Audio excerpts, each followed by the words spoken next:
Bismillahirrahmanirrahim. Assalamualaikum warahmatullahi wabarakatuh.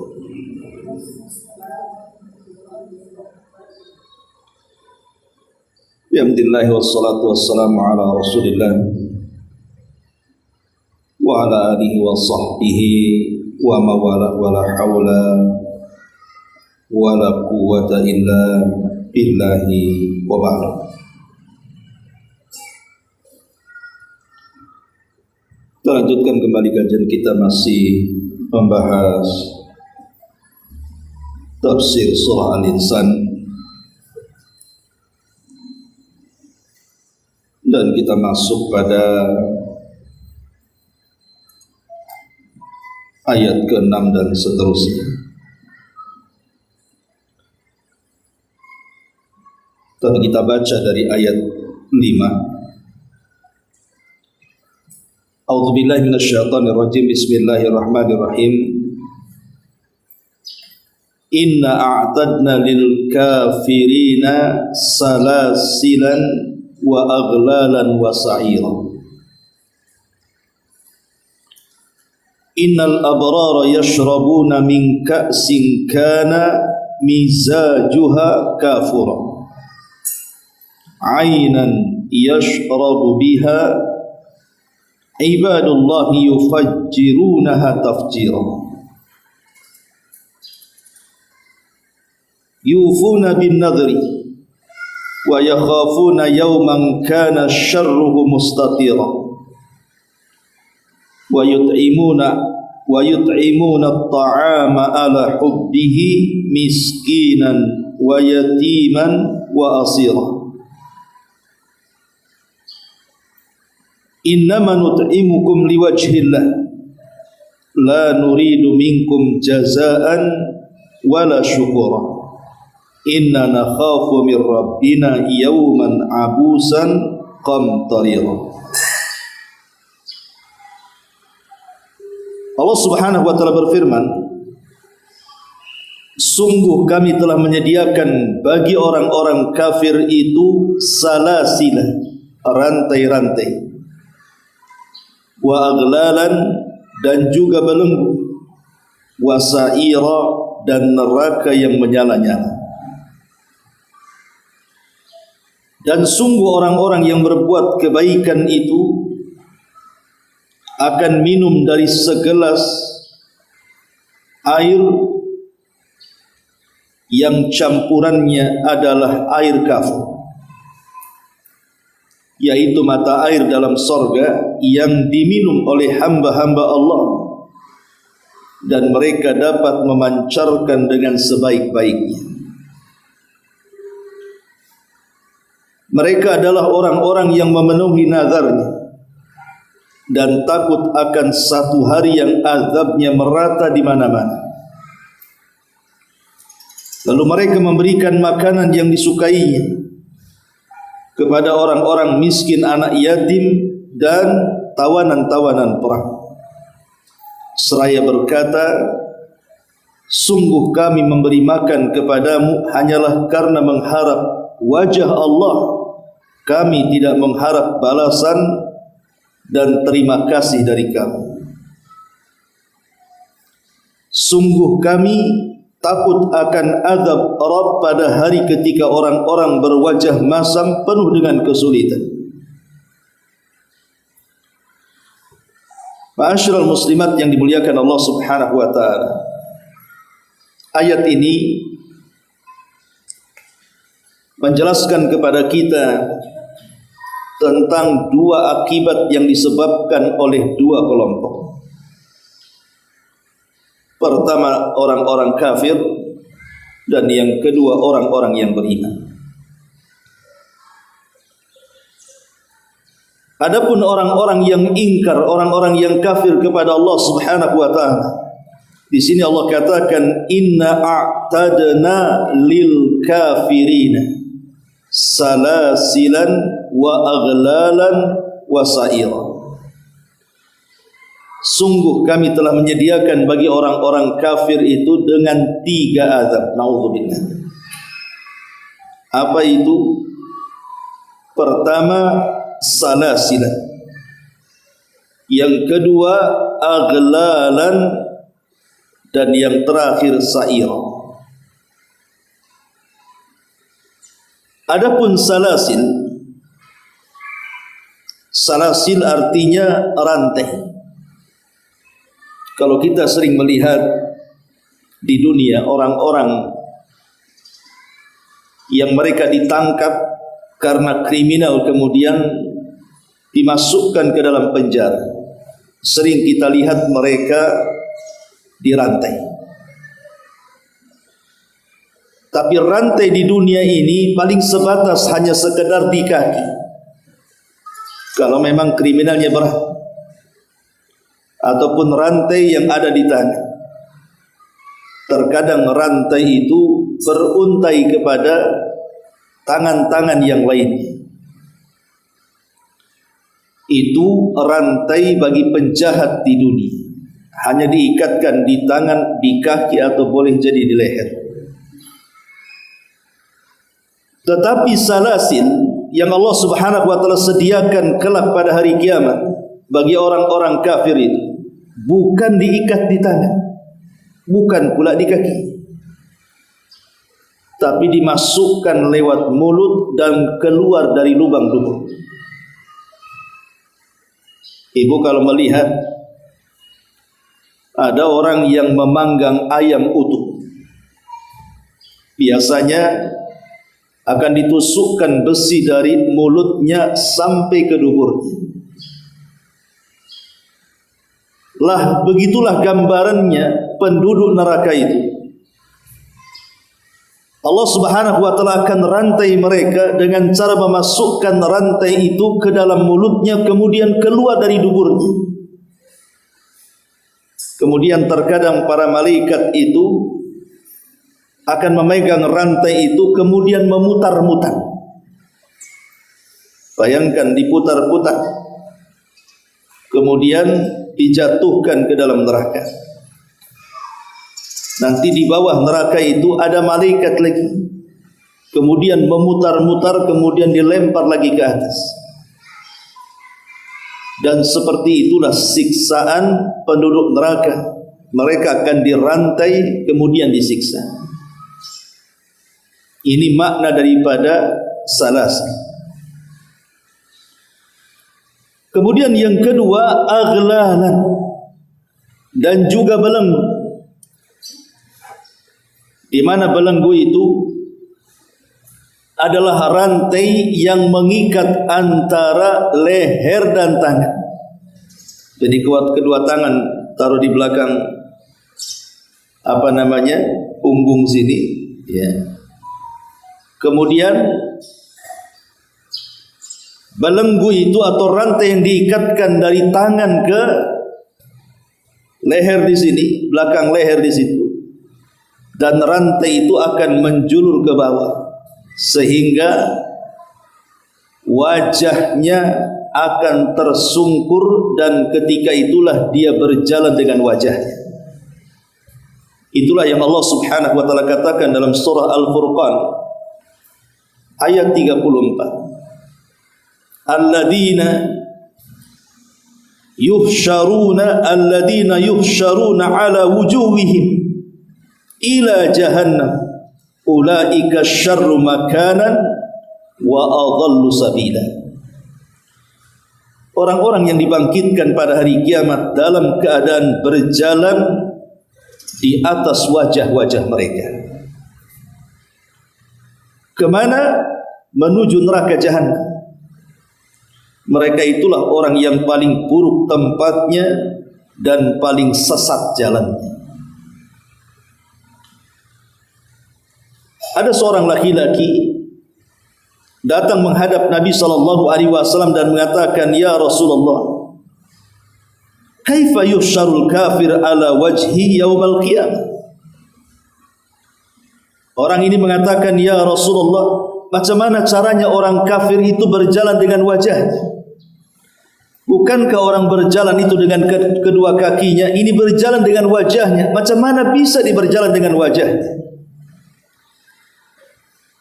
Maka Rasulullah SAW mengatakan, alaysa alladhi amshahu ala rijlaihi fid dunya qadiran ala an yumshiyahu ala wajhi yaumal qiyamah.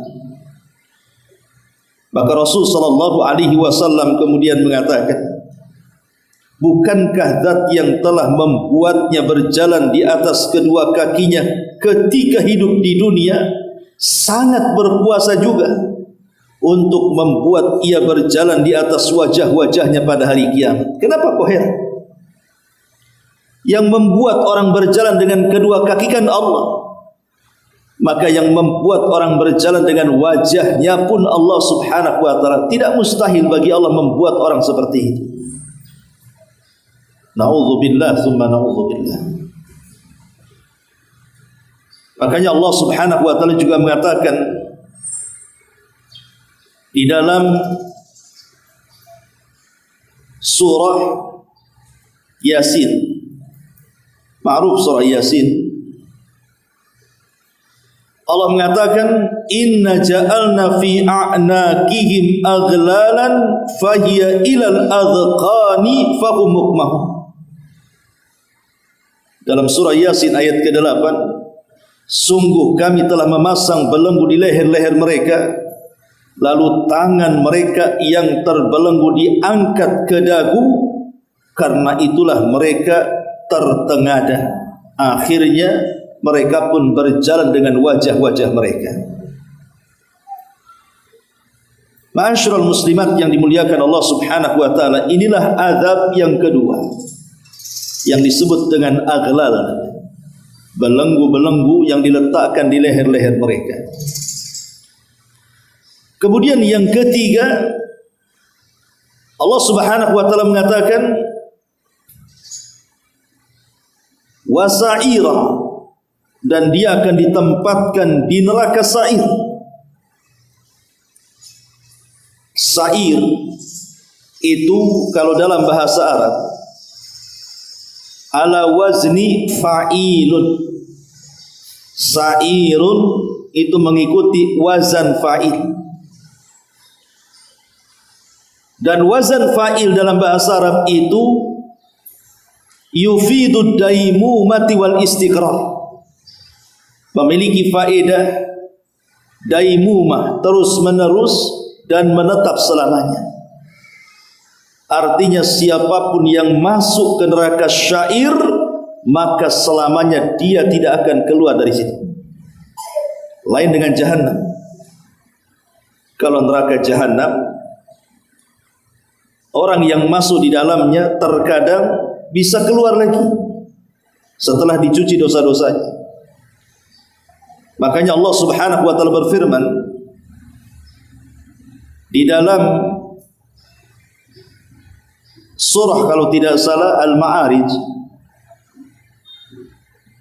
surah Al-Insan, walaqad zayyana as-samaa'a ad-dunya bimasabiha wa ja'alnaha rujuman lisyayatin wa a'tadna lahum adzabas sa'ir walilladzina kafaru bi rabbihim adzabu jahannam wa bi'sal masir. Dan sungguh kami telah menghiasi langit itu dengan bintang gemintang yang indah, dan kami jadikan bintang-bintang itu rujuman lisyayatin, sebagai pelempar bagi setan-setan. Wa'tadna lahum, dan kami siapkan bagi setan-setan itu adzabas sa'ir, azab neraka sa'ir. Artinya sa'ir itu adalah nerakanya bagi kalangan syaitan minal insi wal jinni, dari kalangan manusia atau setan manusia dan juga setan jin. Dan mereka kalau masuk ke dalam neraka sa'ir, maka tidak akan pernah keluar. Tapi Allah mengatakan walilladzina kafaru bi rabbihim, tapi bagi orang-orang yang ingkar, yang kufur dengan Rabb mereka, bagi mereka azab jahannam, azab jahannam. Wa bi'sal masir, dan jahannam adalah seburuk-buruk tempat. kalimat kafaru, mereka kufur dengan Rabb mereka. Kita tahu bahwa kufur itu ada dua macam. Ada kufur yang mengeluarkan dia dari Islam, tapi ada kufur yang tidak mengeluarkan dia dari Islam. Dua-duanya terancam dengan neraka. Adapun kufur yang mengeluarkan dari Islam dan mengekalkan ia dari neraka, seperti kesyirikan ataupun kemunafikan, nifak akbar, nifak keyakinan, ataupun seseorang yang keluar dari Islam. Ini sudah jelas. Maka kufur yang seperti ini mengekalkan pelakunya di neraka. Adapun di sana ada kufur yang lainnya yang tidak sampai kepada pengekalan di neraka, seperti sebagian orang yang kufur nikmat. Mereka menyembunyikan nikmat itu seolah-olah tidak ada datang dari Allah, ataupun seseorang dengan nikmat Allah berbuat menyelisihi dari maksud zat yang telah memberikan nikmat kepadanya. Lah, kufur nikmat seperti ini tidak keluar dari Islam, karena umumnya kita juga melakukannya terkadang, tetapi terancam juga dengan neraka. Karena orang yang masuk neraka itu ada yang dikekalkan di dalamnya dan ada yang tidak dikekalkan di dalamnya. Tapi khusus neraka sa'ir, karena dia ikut wazan fa'il yang memiliki makna ad-daimumah wal istiqrar, di mana kalau orang sudah masuk akan senantiasa di dalamnya dan menetap di dalamnya. Maka neraka sa'ir adalah neraka bagi orang-orang yang kafir, yang mereka kalau masuk tidak akan dikeluarkan kembali. Lihat, Allah Subhanahu wa ta'ala memberikan hukuman kepada orang kafir dengan 3 hukum. Salasilan, pertama rantai, wa aghlalan, kemudian belenggu, wa sa'ira, kemudian neraka yang menyala-nyala. Lain orang-orang kafir, tentu lain pula balasannya bagi orang-orang yang beriman. Dan biasanya Al-Quran memang seperti itu. Kalau menyebutkan balasan kepada orang kafir, maka Allah akan sebutkan juga balasan bagi orang-orang yang beriman. Apa balasan bagi orang-orang yang beriman? Maka Allah Subhanahu wa ta'ala lanjutkan ayatnya. Innal abrar, sesungguhnya orang-orang abrar. Abrar, apa makna abrar di sini? Ulama mengatakan maksudnya abrar, mereka adalah orang-orang yang senantiasa melakukan ketaatan kepada Allah dengan melaksanakan hak-hak Allah Subhanahu wa ta'ala, dan juga tidak melupakan hak hamba-hambanya. Atau dengan kata lain, mereka orang-orang saleh, orang yang melaksanakan hak Allah yang disebut dengan hablum minallah, dan orang-orang yang melaksanakan hak-hak kepada manusia yang disebut dengan hablum minannas. Hubungan dengan Allah dan hubungan dengan manusia, mereka lah orang-orang yang disebut dengan abrar. Adapun hubungan dengan Allah Subhanahu wa ta'ala digambarkan dalam surah Al-Baqarah 178. Laisal birra an tuwallu wujuhakum qibalal masyriqi wal maghrib walakinnal birra man amana billahi wal yaumil akhir wal malaikati wal kitabi wan nabiyyin ila akhiril ayat. Akan tetapi orang-orang yang abrar, orang-orang yang baik itu, mereka adalah orang yang beriman kepada Allah, beriman kepada hari akhir, beriman kepada malaikat-malaikat Allah, beriman dengan kitab-kitab Allah, dan dengan nabi-nabi yang diturunkan Allah Subhanahu wa ta'ala. Kemudian Allah mengatakan, adapun hubungan orang-orang abrar dengan hamba-hamba Allah yang lainnya, maka Allah katakan, wa atal mala ala hubbihi dzawil qurba wal yatama wal masakin wabnas sabil was-sa'ilina wa fir riqab wa aqama as-salata wa ata az-zakata wal mufuna bi ahdihim idza ahadu was-sabirina fil ba'sa'i wadh-dharra'i wa hinal ba'si ulaika alladziina shadaqu wa ulaika humul muttaqun. Dan orang-orang abrar adalah orang-orang yang mereka memberikan hartanya karena kecintaannya kepada para kerabat, anak-anak yatim, orang-orang miskin, orang-orang yang ada di jalan, orang-orang yang meminta-minta, dan begitu seterusnya. Jadi surah Al-Baqarah ini mendefinisikan tentang siapa orang abrar itu. Mereka adalah orang-orang yang tidak lupa dengan hak-hak terhadap Allah dan tidak melupakan juga hak-hak terhadap hamba-hamba Allah. Ma'asyiral muslimat yang dimuliakan Allah Azza wa Jalla. Adapun di dalam Quran itu kan ada tingkatan-tingkatan. Lah abrar itu tingkatan kedua. Dan tingkatan yang paling tinggi yang disebut dengan al-muqarrabun atau disebut as-sabiqun. Itu kelompok paling tinggi. Orang-orang yang muqarrab, yang didekatkan dengan Allah Subhanahu wa taala. Adapun kemudian tingkatan yang kedua itu disebut dengan ashabul yamin, kelompok kanan, atau dengan kata lain mereka adalah orang-orang yang disebut dengan al-abrar dalam ayat ini. Mereka adalah orang-orang dari kelompok kedua yang akan mendapatkan kenikmatan Allah Subhanahu wa taala di surga.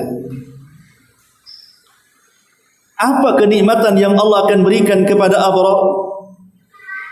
Kepada orang-orang yang senantiasa melaksanakan hak-hak Allah. Apabila Allah perintahkan dia laksanakan, apabila Allah larang dia tinggalkan, apabila Allah berikan nikmat dia halalkan kenikmatan itu. Dan apabila Allah Subhanahu wa taala haramkan dia pun jauhkan. Jadi Allah berikan kepada mereka kenikmatan berupa yashrabuna min ka'sin kana mizajuha kafura. Sesungguhnya orang-orang yang berbuat kebaikan itu akan minum min ka'sin dari sebuah gelas.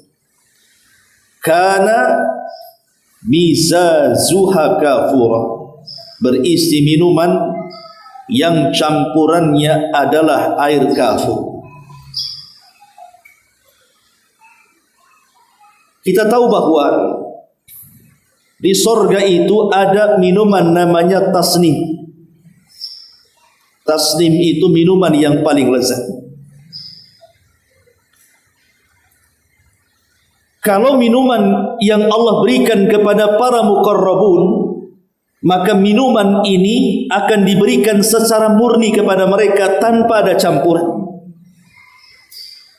Tetapi kalau tasnim ini diberikan kepada al-abrar, maka minuman ini tidak akan diberikan secara murni, tetapi akan diberikan campuran kafir.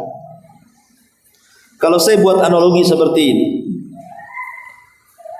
umpamanya ada dua tamu yang datang ke rumah saya atau ke rumah ibu. Yang satu tamu kehormatan, yang satu tamu biasa. Kemudian ibu tidak punya minuman kecuali hanya sedikit dari air susu. Maka kemudian ibu akan membagi dua tuh air susunya. Masalahnya, kalau seandainya dibagi dua gelas, maka tidak akan cukup. Ya mungkin satu gelas setengah. Tentu ibu akan membagi dua. Ini yang air susu murni, tidak ada campuran, akan diberikan kepada tamu kehormatan. Kemudian air susu yang kedua yang cuma sedikit, ibu campur dengan air, kemudian diberikan kepada tamu biasa. Kan rasanya berbeda kan? Yang susu murni itu tentu lebih lezat dibandingkan susu yang dicampur banyak air kan? Ya sesuai dengan tingkatan, karena yang diberikan susu murni tamu kehormatan kan begitu. Adapun yang dikasih campuran air ya tamu biasa. Itulah analoginya muqarrabun dengan al-abrar. Ya. Itu yang dimaksud dalam ayat ini, kana mizajuha kafur. Adapun para muqarrabun, mereka akan diberikan air dari tasnim itu, air yang sangat murni, yang sangat lezat, tidak ada campurannya. Karena mereka muqarrabun, didekatkan dengan Allah Subhanahu wa taala, mereka levelnya tertinggi di surga. Tetapi tingkatan kedua al-abrar tentu tidak diberi seperti itu, tapi akan dicampur baurkan dengan kafir. Karena mereka tingkatannya kedua tidak boleh sama dengan muqarrabun. Ma'asyiral muslimin wal muslimat wa asyiral muslimat rahimakumullah. Dan ini bagian daripada kenikmatan. Yashrabuna min ka'sin, mereka akan diberikan minum dari gelas. Siapa yang menuangkannya? Apakah kemudian kita tuang sendiri? Tidak. Bagi para abrar sudah disediakan oleh Allah Subhanahu wa taala wildanun mukhalladuna. Mereka akan disediakan wildanun mukhalladun, anak-anak kecil yang dikekalkan kekecilannya. Seperti ibu punya anak kecil usia-usia 5-6 tahun lagi lucu-lucunya, segitu saja umurnya, enggak tambah-tambah. Tapi kan kalau di dunia kan tidak, lucunya sebentar saja, kemudian dongkolnya seumur-umur. Lucunya ya iyalah 3, 4, 5 tahun lucu-lucunya segitu saja. Kalau sudah 7-8 tahun udah hilang lucunya. Yang ada dongkolnya saja kita sama anak. Kalau sudah besar ya sewotnya lagi. Lah di sorga itu anak-anak kecil ini yang mukhallad akan senantiasa dikekalkan segitu saja. Dan itu bagian kenikmatan kan. Kenikmatan bagi kita ketika melihat anak-anak, ya namanya anak-anak, kalau penyayang anak itu walaupun dia salah tetap lucu anak-anak. Tapi begitulah bagian nikmat dari sorga, mereka lah yang akan menuangkannya. Dan tidak pernah habis minuman di sorga itu. Lah dari sini Allah Subhanahu wa taala mengatakan yashrabuna min ka'sin kana mizajuha kafura. Air di sorga itu kan banyak jenisnya. Apa saja di antara jenis-jenis air sorga itu? Pertama, ada yang disebut dengan al-asr, air mani. Sebagaimana Allah Subhanahu wa taala menjelaskan dalam Quran, di mana Allah Subhanahu wa taala mengatakan matsalul jannati allati wu'idal muttaqun. Perumpamaan penghuni sorga yang dijanjikan kepada orang-orang yang bertakwa, salah satunya wa anharun min asalin musaffa. Ada sungai itu semua isinya adalah madu yang sudah disaring, murni. Kemudian yang kedua ada air kafur yang kita jelaskan di sini. Kemudian yang ketiga ada air susu yang disebutkan juga dalam surah Muhammad ayat 15. Wa anharun min labanin lam yataghayyar ta'am. Ada sungai-sungai yang terbuat dari susu dan tidak pernah berubah rasanya, tidak berubah warnanya, tidak berubah baunya. Kemudian yang keempat ada air arak. Air arak ya maklum itu mabuk. Tapi tentu arak di dunia akan berbeda dengan arak di akhirat. Arak di dunia ini mengeluarkan bau tidak sedap, baik peminumnya ataupun minuman yang diletakkan di ruangan. Ruangan yang ada araknya akan kita tercium baunya. Kemudian para peminumnya juga sama. Arak dunia itu membawa aroma yang tidak sedap. Orang yang tidak pernah mabok mencium itu pasti mabok dia. Kemudian kalau diminum, walaupun tidak mabok, paling rendah sakit kepala. Ustaz kayak tahu saja, nggak pernah mabuk saya. Cuman orang bilang kalau orang baru belajar mabuk itu sakit kepala kata. Tapi ibu jangan coba.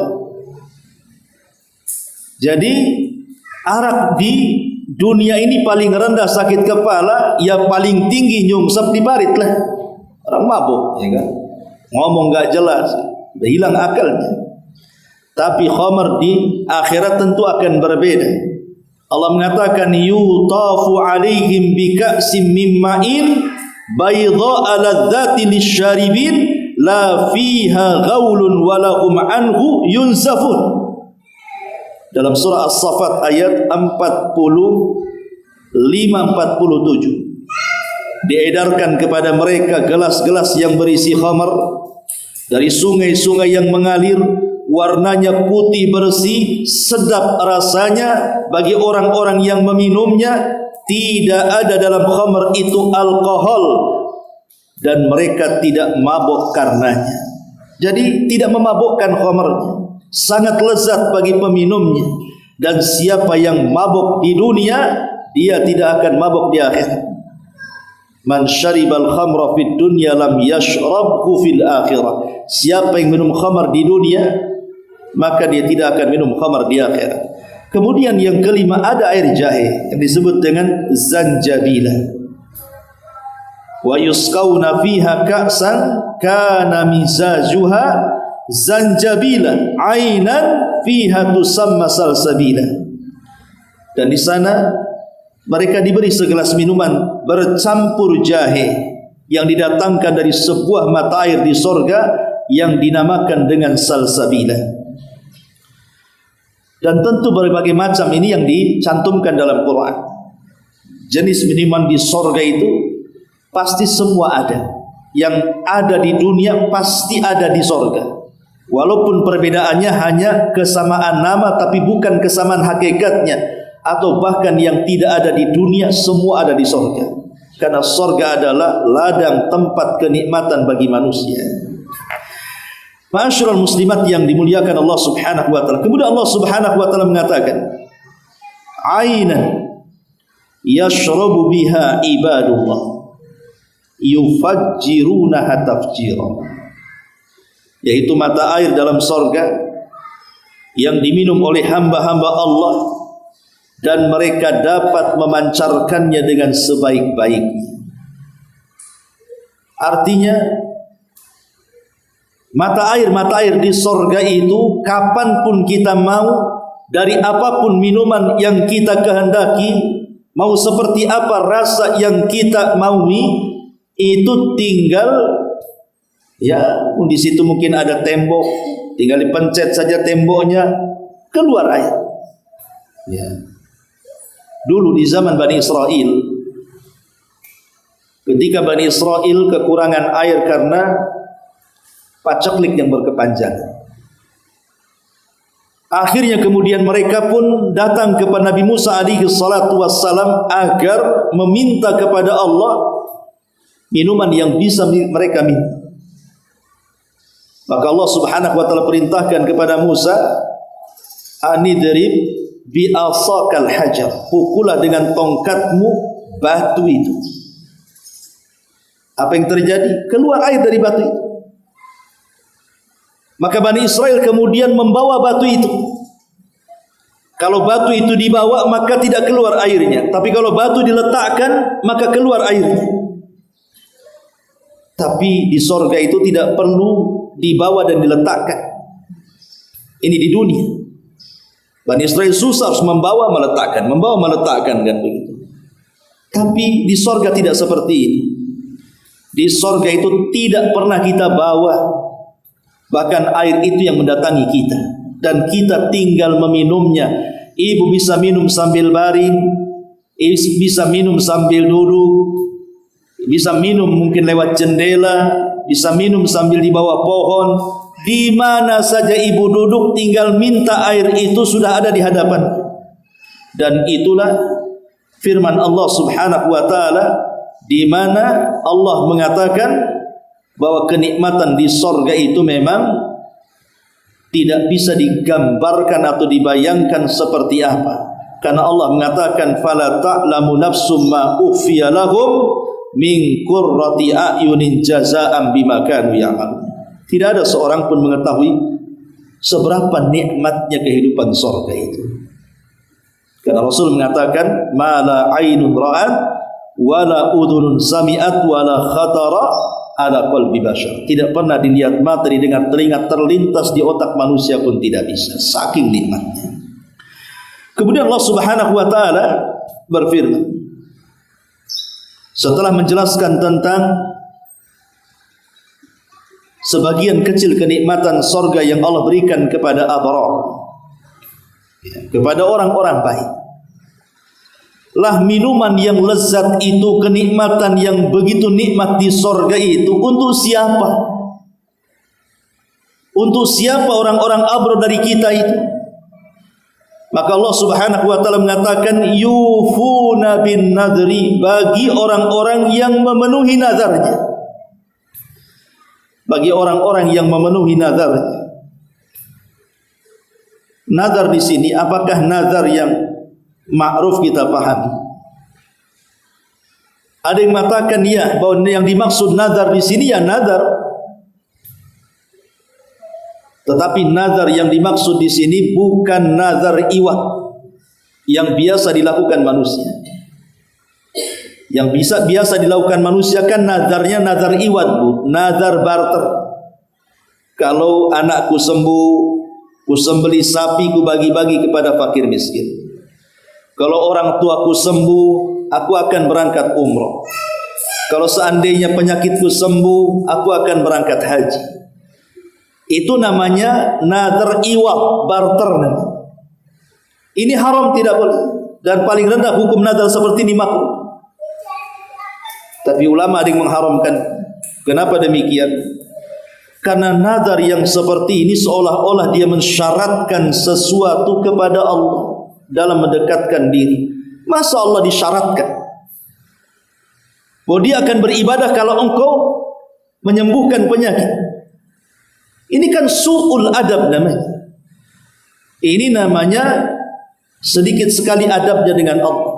Seolah-olah dia mau melakukan sebuah ibadah kalau Allah memberikan sesuatu kepada dia kan? Ini su'ul adab. Ya. Yang kedua, biasanya nazar yang seperti ini akan mengakibatkan penyesalan di akhirnya. Karena biasanya nazar-nazar seperti ini tidak bisa dilakukan oleh orang yang nazar atau malas melakukannya. Ini ketika sakit pamannya kan, atau anaknya sakit, berpikir yang penting anak saya sembuh. Kalaupun harus mengeluarkan uang 10 juta untuk beli sapi, saya akan beli sapi untuk dikorbankan. Tapi setelah disembuhkan betul-betul, uangnya ada, mikir dia, aduh sayang juga, nanti saja lah.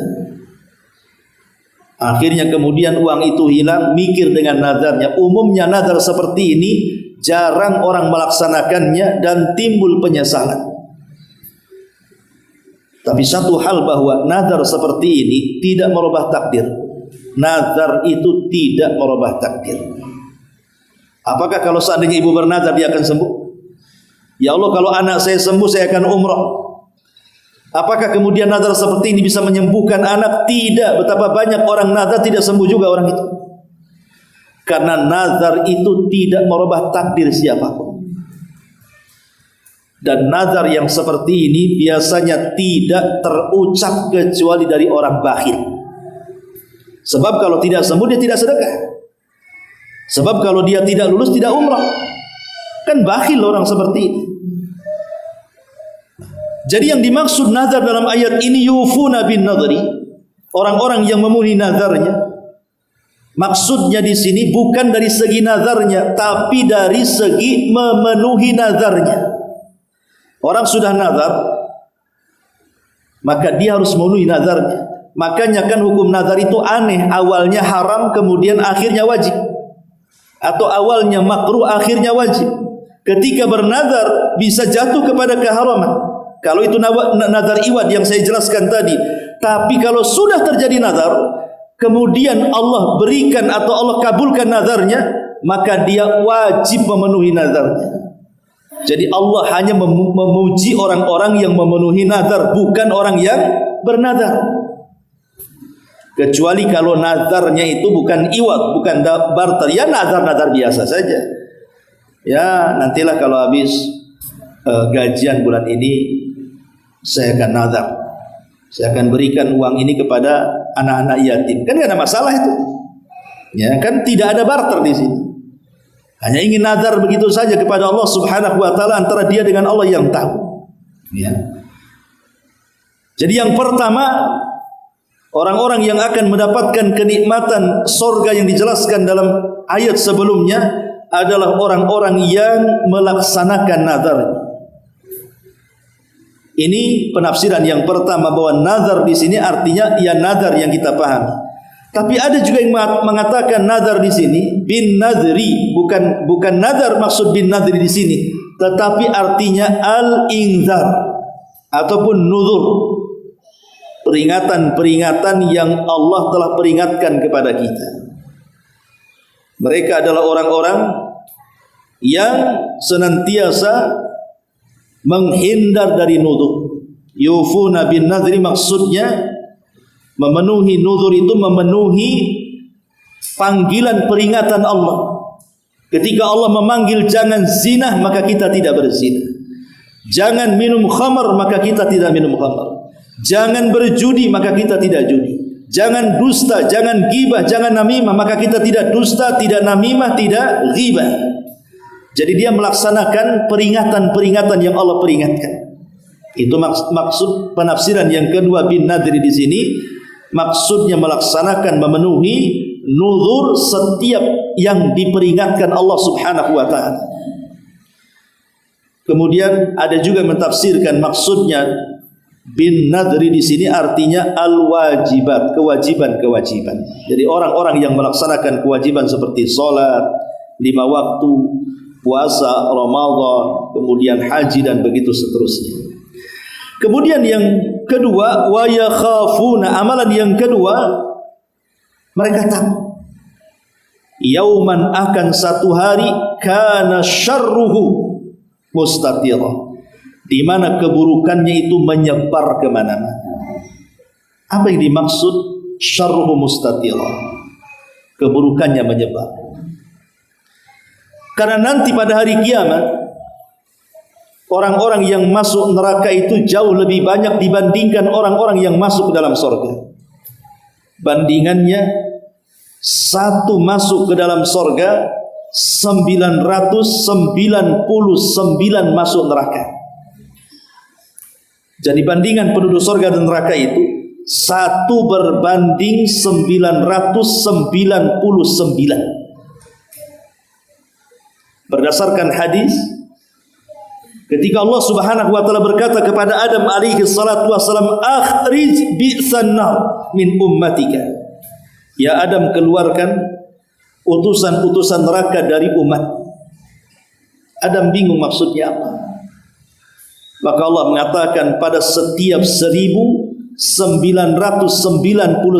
masukkan ke neraka, 1 masukkan ke dalam surga. Kemudian para ulama mensyarah hadis ini, bahwa hadis ini berbicara tentang sebuah kaum yang disebut dengan Ya'juj wa Ma'juj. Karena Ya'juj dan Ma'juj tidak ada yang masuk surga, semua masuk neraka.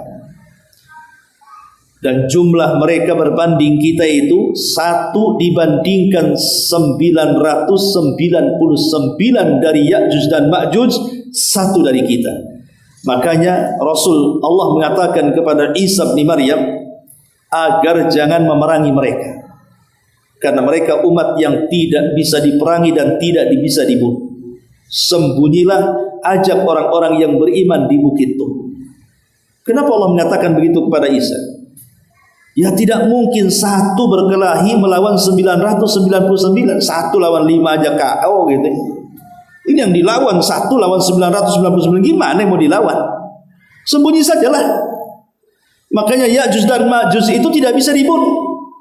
Mereka hanya bisa dibunuh dengan cara dikirim azab, bukan diperangi. Dikirim azab dengan mengutus naga, semacam ulat, kemudian menggigit tengkuknya, 1 mati semua. Ya. Ma'asyiral muslimat yang dimuliakan Allah Azza wa Jalla. Jadi keburukan yang menyeluruh itu karena kita khawatir. Dari 999 yang masuk neraka, satu masuk surga, apakah kita yang satu itu? Ataukah dimasukkan ke 999? Lah karena keburukan yang menyebar ini. Apalagi nanti pada hari kiamat itu masing-masing manusia akan sibuk dengan sendirinya, di mana satu dengan yang lainnya mustahil akan memberikan pertolongan satu dengan yang lain. Kenapa? Karena pada hari itu yang namanya nasab juga terputus. Fala ansaba bainahum yauma idin. Maka pada hari itu terputuslah nasab-nasab semua makhluk. Bahkan Abdullah bin Mas'ud sampai menceritakan, ketika ada yang bertanya kepada dia tentang bagaimana kemudian pada hari kiamat orang lari dari saudaranya, orang lari dari ibu bapaknya, orang lari dari pasangan dan anak-anaknya. Padahal mereka adalah orang-orang terdekat kita di dunia.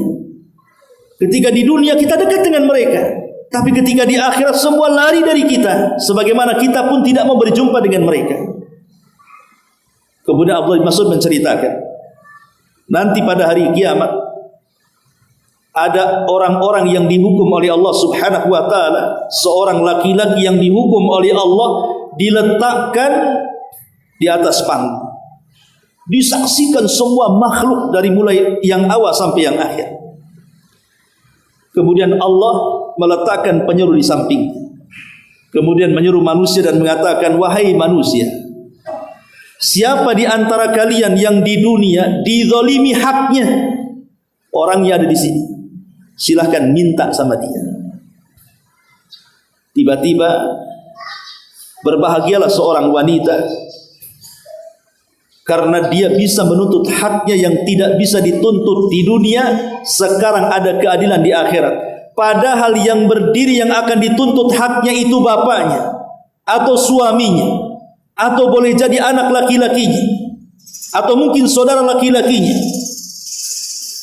Tapi mereka tidak peduli. Apakah yang dituntut orang tuanya, apa yang dituntut suaminya, apa yang dituntut saudaranya atau anak laki-lakinya. Yang jelas ketika di dunia dia tidak memenuhi haknya, nanti pada hari kiamat haknya akan diambil. Kalau di dunia mungkin ayah kita, ibu kita ambil uang kita, ya silahkan saja. Oh banyak Ustaz, gak apa-apa, itu orang tua. Atau boleh jadi mungkin suami istri kalau melakukan kesalahan, ya terkadang kita melihat ada suami yang memberikan uzur kepada istrinya, walaupun dongkol dalam hatinya kan. Namanya suaminya ngajak tidur, istrinya tak mau, walaupun dongkol dalam hatinya, besoknya dimaafkan lagi. Atau mungkin sebaliknya, atau mungkin seorang anak kepada orang tuanya, pokoknya kalau masih di dunia ini masih bisa diselesaikan. Tapi di akhirat itu tidak ada main selesaian begitu. Kenapa? Karena harus diselesaikan tuntutannya supaya ada keadilan. Boleh jadi ada orang tua yang zalim kepada anaknya, atau anak durhaka kepada orang tuanya, atau suami kepada istrinya, atau istri kepada suaminya. Nanti masing-masing akan mengambil tuntutan haknya pada hari kiamat. Jadi ada seorang wanita, kata Abdullah bin Mas'ud, kemudian datang kepada laki-laki, pada laki-laki itu bapaknya. Kemudian Allah mengatakan kepada para malaikat, ambillah kebaikan laki-laki ini, serahkan kepada wanita itu. Padahal itu anaknya. Kalau dia suaminya, ambillah kebaikan dari orang ini, berikan kepada istrinya. Kalau dia seorang anak, ambillah kebaikannya, berikan kepada orang tuanya. Subhanallah. Ya. Kemudian Abdullah bin Mas'ud menceritakan bagaimana kalau dia orang jahat. Dia tidak punya pahala yang akan diberikan kepada siapapun. Maka Allah mengatakan kepada para malaikat, kalau begitu dosa-dosa orang-orang yang menuntut itu ambil, letakkan pada dia, supaya menjadi tambahan azab bagi Allah, bagi dia di hadapan Allah Subhanahu wa taala. Itulah yang disebut syarruhu mustatir namanya. Ya. Makanya wajar kalau seandainya Allah katakan yauma yafirrul mar'u min akhi wa ummihi wa abi wa sahibatihi wa bani likulli imri'in minhum yauma idzin sya'nun yughni. Kenapa kemudian saudara lari dari saudaranya, orang tua lari dari anaknya, pasangan dan anaknya juga lari dari pasangannya yang lainnya?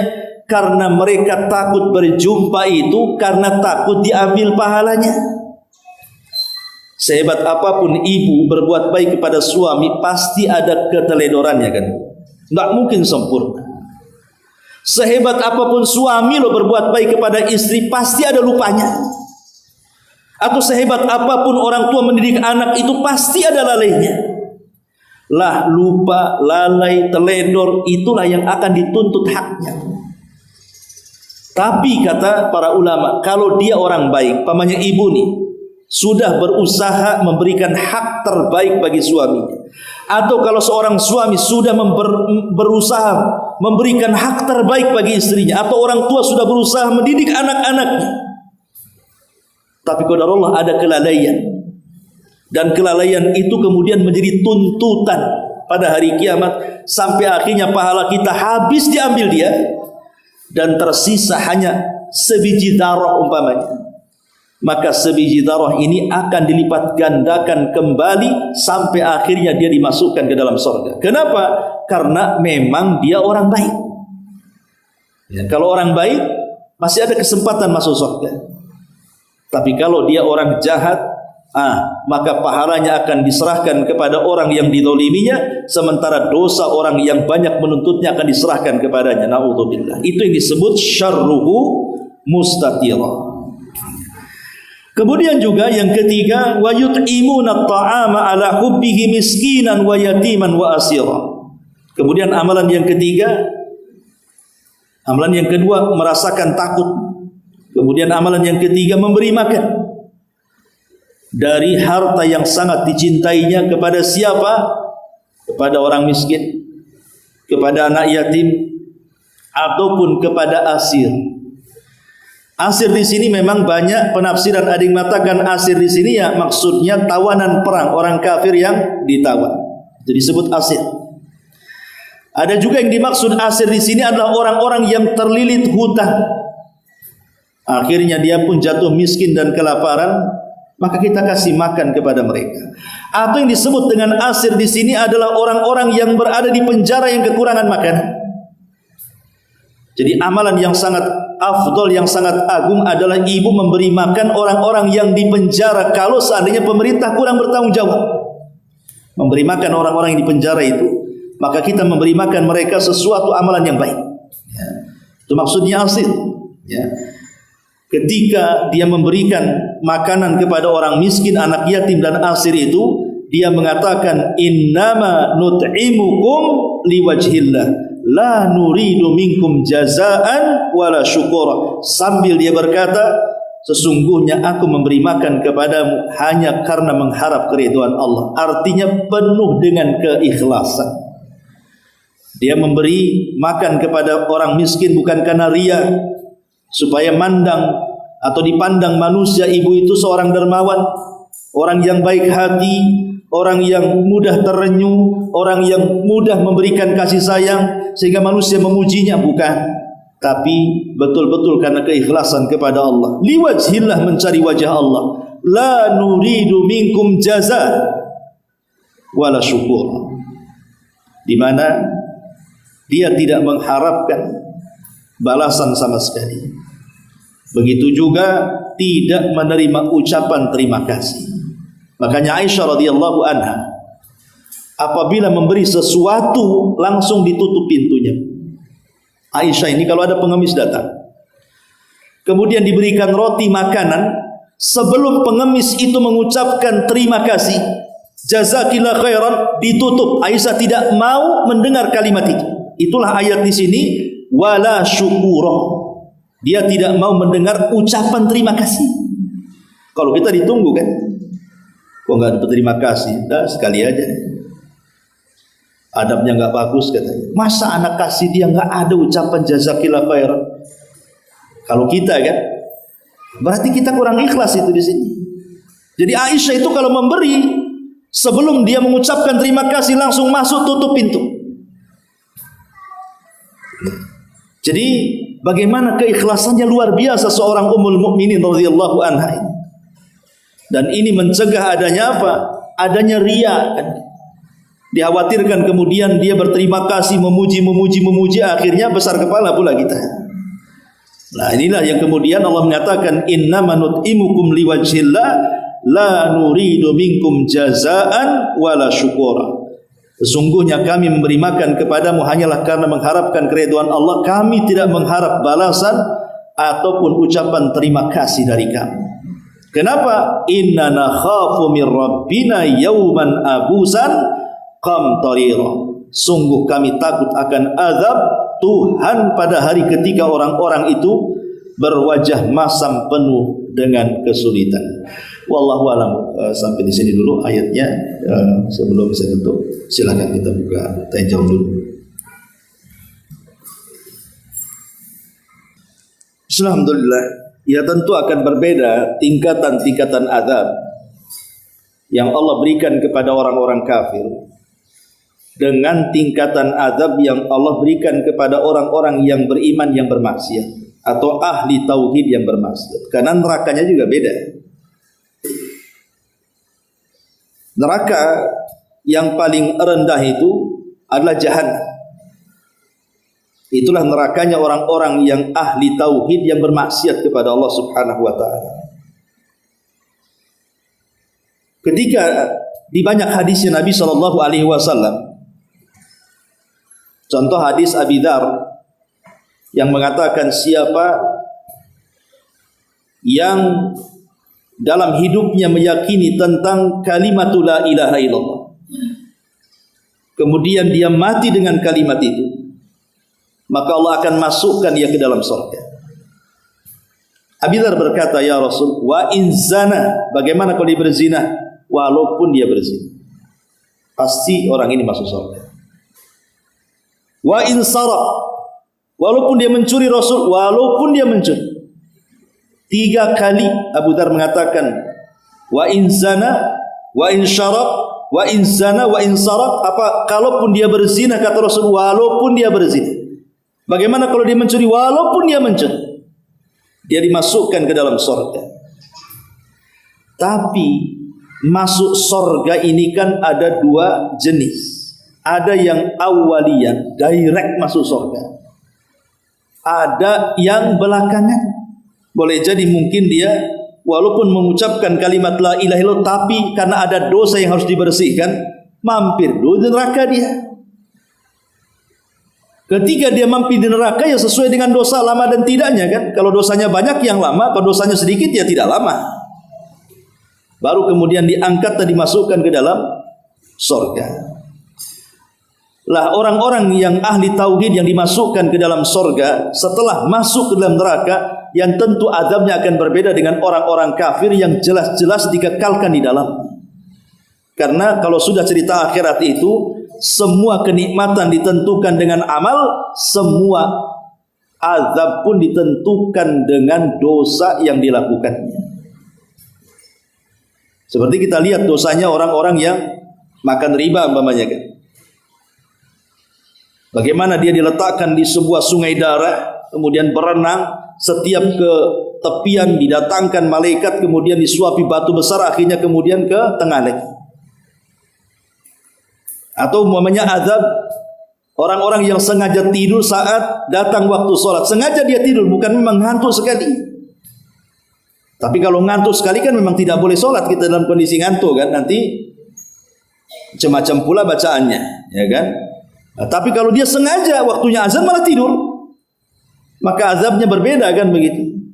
Sebagaimana Rasul mengatakan ada orang yang ditelentangkan, kemudian di sampingnya ada orang berdiri bawa batu, kemudian batunya dibentur-benturkan di kepalanya sampai hancur. Ketika kepalanya sudah hancur, orang ini atau malaikat ini pergi mencari batu lain.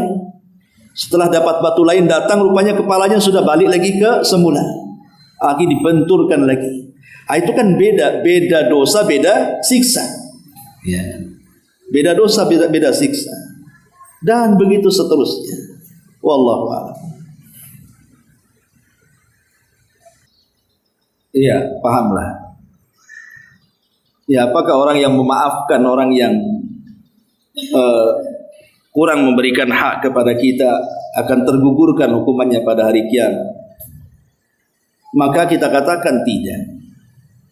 Hukuman pada hari kiamat itu akan didatangkan sedetail-detailnya. Karena yang namanya di dunia itu memaafkan itu tidak mendapatkan keadilan 100%. Memaafkan loh, kita ini manusia, walaupun memaafkan ada sisi masih ada terngiang-ngiangnya kan. Tidak ada ceritanya memaafkan itu lupa gitu, enggak. Pasti satu hari pun akan terngiang lagi tuh. Padahal sudah memaafkan. Tapi ketika disenggol lagi dengan perkara lain, datang lagi itu ke situ otak kita. Hatta sekalipun seandainya si A punya keluarga, si B punya keluarga, tiba-tiba salah satu keluarga si B membunuh keluarga si A. Akhirnya keluarga si A sepakat kisos, karena dia sudah membunuh dibunuh juga. Akhirnya dilakukanlah kisos, yang membunuh dibunuh. Ini saja tidak bisa mendapatkan keadilan, belum bisa mendapatkan keadilan walaupun dengan kisos yang sama. Kenapa? Karena terkadang orang yang dibunuh dan orang yang dibunuh itu berbeda nilai di tengah-tengah keluarganya. Ya kan? Boleh jadi yang dibunuh ini orangnya baik.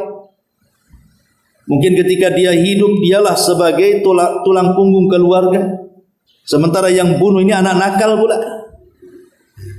Ketika dibunuh, walaupun sama-sama dibunuh yang membunuh, rasa keadilan itu belum dapat. Jadi itulah kenapa kemudian ada pengulangan kisos pada hari kiamat itu, supaya betul-betul mendapatkan keadilan mutlak sehingga masuk ke dalam sorga itu wa naza'na ma fi sudurihim min ghillin ikhwana, hilang tuh penyakit-penyakit hati sehingga masuk ke dalam sorga itu sudah satu hati dan bersaudara. Semua akan diulang, tidak ada yang tidak diulang, supaya masing-masing mendapatkan keadilan. Dan itu sebagai bentuk keadilan Allah kepada makhluknya. Sebab kalau seandainya setiap kezaliman itu tidak dibalas, maka senang sekali orang-orang yang berbuat zalim, atau orang-orang yang berbuat zalim yang dimaafkan, maka senang sekali dia dimaafkan, seolah-olah dia tidak melakukan apa-apa dan di akhirat tidak dibalas. Nanti dia melakukan lagi di dunia. Makanya kemudian keadilan yang sesungguhnya itu pasti akan digelar di hadapan Allah Azza wa Jalla. Walaupun di dunia sudah diterapkan hukum hudud dan yang semacamnya, tetap di akhirat itu tuntutan akan berlaku. Makanya memang mengerikan kalau kita bicara tentang hari kiamat. Wallahu a'lam. Sedikit aja, Ustaz. Iya. Ketika kita ingin menempatkan sebenarnya yang kita katakan dalam surah Al-Fajr ijni ilah bidiwadiyatan ma'ubiyah pada kuri bi'ibadi pada kuri jannati. Dan kita merasakan kita salah, Ustaz, supaya apa yang kita muasabah pada malam hari itu bertepatan dengan keinginan kita terhadap Allah ini kembali kepada Allah. Apa kita harus mengingat atau mengingat kembali kepada siapa kita datangkan dia, dan ketika orang itu tidak ada dalam hadisnya kan kita harus membicarakan kebaikannya. Ketika kita berhutang, kita berinfak sebanyak hutang kita, itu masih tetap diadili, Ustaz. Tetap diadili. Semua tetap ada keadilan. Sekali lagi, walaupun di dunia sampai ke kisos lah, itu kan lebih rendah dibandingkan kisos. Ini orang sudah dikisos, tetap kisos itu diulang lagi. Apa yang membuat bisa berlaku? Yaitu kembali kepada amalan kita nanti di akhirat. Ada orang yang kebaikannya lebih berat dibandingkan keburukannya. Orang seperti ini direct masuk surga. Tidak ada cerita. Kalau kebaikannya lebih berat dibandingkan keburukannya. Tapi kalau dibalik keburukannya lebih berat dibandingkan kebaikannya, direct masuk neraka. Tidak ada cerita. Kemudian yang kedua yang 50-50 ini, itu disebut dengan Al-A'raf. Nah, inilah yang kemudian masuk surganya karena syafaat. Setelah lelah letih melakukan sebuah proses, ya ujung-ujungnya dapat syafaat juga. Ya. Intinya bahwa sekarang ini kalau yang tanyakan persis seperti yang ditanyakan oleh seorang kakek yang berusia 60 tahun kepada Fudail bin Iyad. Kalau seandainya kita akan dihadapkan di hadapan Allah ya imam, dan akan dihadapkan dengan perkara berat, bagaimana cara meringankannya? Maka Fudail bin Iyad mengatakan, ahsin fima baki yughfar laka fima madha wa fima baki. Perbaiki sisa hidupmu, jangan diulang lagi. Ya.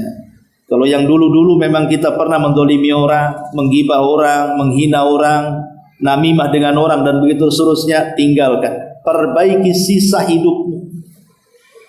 Kalau engkau bisa memperbaiki sisa hidupmu dengan tidak mengulang dosa-dosa masa lalu, maka Allah akan ampuni dosamu yang sudah berlalu dan dosamu yang sedang kau lakukan. Syaratnya apa? Ada niat memperbaiki diri dan berusaha untuk memperbaiki diri terhadap sisa umur yang kita hadapi. Jadi ada niat.